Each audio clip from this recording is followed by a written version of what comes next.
Free thinking since 1961. That's Arnold Finney's motto. We are here today at Arnold Finney in Bristol, one of the leading cultural centers, if not the leading cultural center in the city. We are very proud and honored and grateful to be there for the premiere of our show entitled A Whole Life, a show about what makes a happy life, a healthy life, a creative life, a fulfilling and meaningful life. We are very happy and honored too to receive today an expert in mindfulness, Dr. Author, Award winner, Danny Penman. Danny Penman is a qualified meditation teacher, an award-winning writer and journalist. He's been writing features for the Daily Mail, The Independent, and he's written a couple of extremely enlightening books that are quite life-changing, I'd say. One of the last ones is called Mindfulness, A Practical Guide to Finding Peace in a Frantic World, co-written with Britain expert psychiatrist Dr. Mark Williams. This book's been translated in 25 languages and is still the best-selling book on mindfulness in America. Danny, welcome. Thank you. Let's start with the most important question. What is mindfulness? Mindfulness is really, it's paying full conscious attention to whatever is going on in your mind and what's going on around you and what you're feeling physically and mentally in the present moment. Traditionally, this was cultivated through mindfulness meditation. Very simple ones include just focusing on the breath, focusing on the sensations the breath makes as it flows in and out of your body. But it also is a lot broader than that. It's smelling the aromas of the food, for example. If you're walking down the street, it's feeling the air flowing over your skin, through your hair, feeling how your feet touch the floor as you're walking down the street. It's really just being in contact with the real world rather than living inside your head. What mindfulness does, it helps you shift effortlessly between the doing mode of mind and the being mode. And what suddenly happens when we start experiencing the world rather than just thinking the world? Yes, exactly. What comes about from that? When we approach the world in the doing mode, we're not really engaging with it. It's as if we're looking through a window on the world, and it's a sense of tunnel vision, really. So we're going from one moment to the next, solving one problem to the next, the next. You know, if we're commuting to work, for example, we're focused on how we get there as fast and as efficiently as possible, and we get trapped in this kind of habitual ways of going to work. If you did exactly the same thing in the being mode, you'd leave your front door, you'd notice what the weather was like. You'd notice whether it was warm or cold or rainy. You'd walk down the street to, say, a bus or the tube station or whatever, and you'd experience everything. You'd experience the wind on your face, maybe the rain on your head, whatever. You'd experience getting on the bus, whatever's going on. So you'd experience the journey and you'd enjoy the whole journey, and that's the difference. So it does bring a sense of enjoyment. Yeah. Because you manage to push to the side. Yeah. The permanent analysis of what's taking place in the world. Yes, it's the over-analysis. Right. That's the root cause of human suffering. But what we should say, for those who are watching us, is that mindfulness and meditation are not about eliminating the thinking process or the thoughts from our minds, because that's what you said the mind does. Yes. But it's more becoming aware also of those thoughts so they don't control us, right? Yes. Mindfulness is becoming aware of kind of your mental processes. You actually start, after a while, to become aware of your thought processes and how they kind of tend to build upon each other to drive you ultimately a bit mad. So that you start off with a negative thought. It might just appear randomly in your head, and say, for example, you're thinking, did I leave the gas on? Just a random thought. You might think, I can't remember if I left the gas on. What happens if the house catches fire? Did I renew the house insurance? Did I, if the house burnt down, what would happen? I'd lose everything. Mm-hmm. Now, that happens 1,000 times a day, and these are really small examples. And you know, as the days go into weeks and months and years, you can, it just saps your enjoyment of life. So then, were you living a frantic life prior to discovering mindfulness? Yeah, a delightfully frantic life. Frantic. In that I was doing great journalism. I was having a great life. I was fully enjoying life, but I was pretty much on that treadmill in some ways. But what brought me to mindfulness was I had a really bad paragliding accident. I was flying over the Cotswolds in southern England, and my canopy collapsed. And I think initially I was about 80 feet up above the ground, so it completely imploded. And I managed to regain control of it, but I'd fallen down to about 30 feet above the ground, and it collapsed again. And this time I just went straight into the hillside. And luckily, I landed on my feet, but unluckily the lower half of my right leg had been driven a couple of inches through the knee and into my thigh. So it was, it was a really horrific injury. When was that? That was 10 years ago, okay. 2006. And the knee joint was completely shattered. My shin, was broken in about 6 places, I think. So I was in a real mess. Were you alone? No, there were other people flying. Yeah. But they had to land to help me. But I was kind of lying on this hillside in unbelievable pain. It was just absolutely horrific. Obviously, I had no painkillers with me. So I did a meditation I'd actually learned in secondary school when I was about 16 or 17.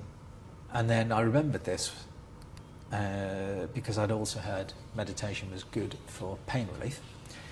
And I was pretty desperate, so I gave it a try. And it was a very simple breathing meditation where I just kind of focused on the breath and just kind of regained control of myself again.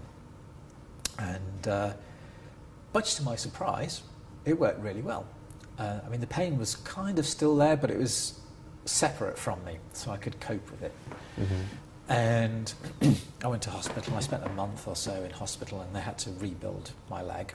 And I had this big steel frame holding my leg together. It was like 3 or 4 concentric rings around the outside of my leg, and 16 bars and wires that were going through one side of the leg and out the other to hold everything in place. That doesn't look too good, right? It was horrific.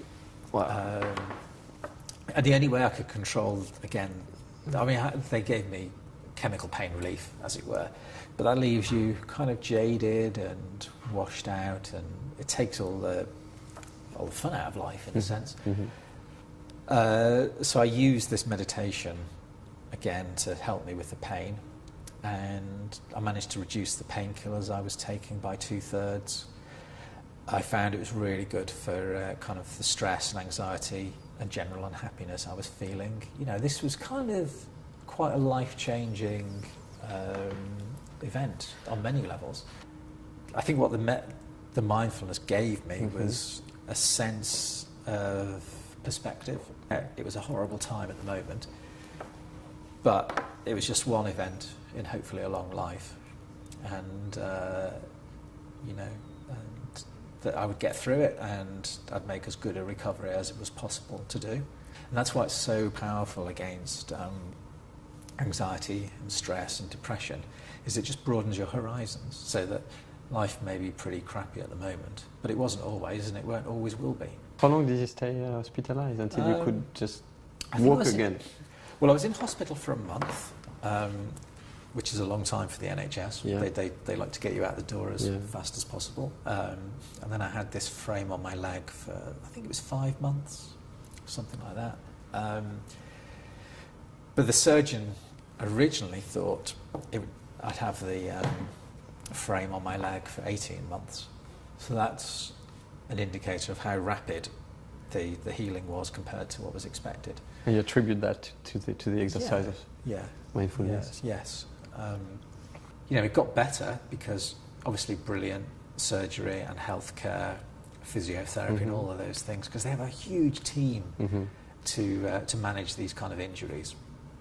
And mindfulness is extremely powerful. There is one exercise I love and I think is extremely powerful. I was taking a bath as I was doing it, but it was to see yourself and get a larger view of yourself as if you were watching from outside. Yeah. And suddenly using more of your actual, literally 360 vision that we all have, and trying to embrace visually the whole place where we were. Yeah. And I immediately felt the benefits and the power of this exercise. Yes.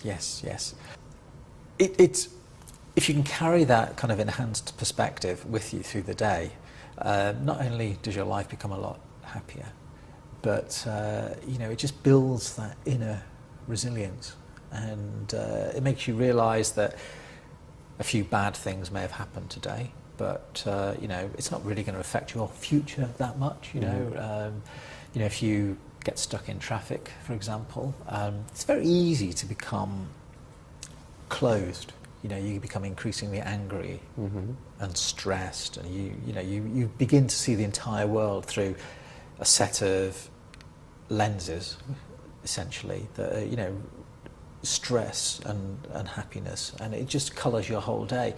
Whereas with mindfulness, it just removes those shackles, really, and you can say, yeah, okay, so I'm stuck in a traffic jam.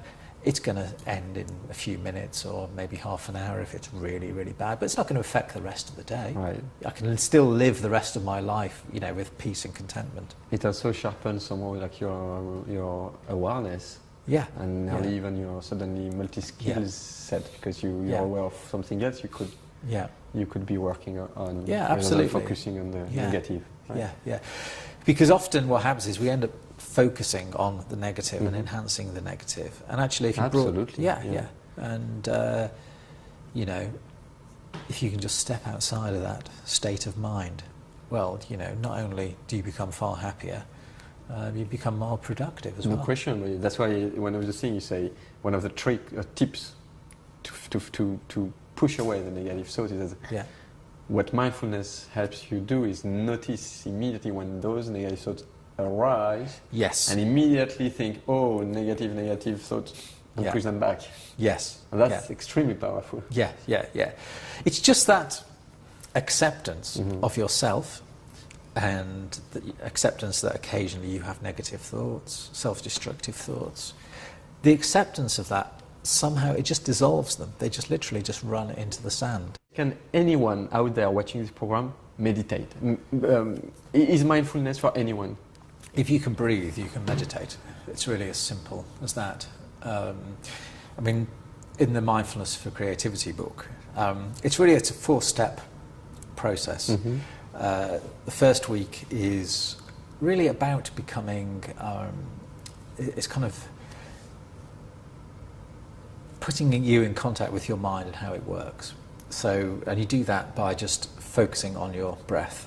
Very simple breath meditation. And that reveals how your mind really works, how it tends to tie itself in knots. And so you end up, even if you're not fully aware of it, your mind is just kind of constantly chattering. And what that chattering does is it drowns out all of your best ideas. You know, if your great ideas are having to elbow aside all of this complete rubbish that's constantly bubbling up, you're going to miss a lot of your best ideas. So the week 1 shows how that process works. I mean, obviously, I hope that after week 4, people will carry on. They'll get such benefits from it, they will carry on meditating for the rest of their lives. You know, you only need to do 10 or 20 minutes a day. Other crucial thing I would say is, this is not like, you know, trying to sell magic powder. It does work, and you've got the scientific evidence today to show that it does rewire our brain, and you've seen it on scans. On brain scans. And it's the really weird thing is it happens almost instantly. The process begins almost instantly. You can put somebody in a brain scanner, and the moment they start to meditate, you see the brain just dramatically change. Thank you, Danny Penman. Okay. Thank you for your time.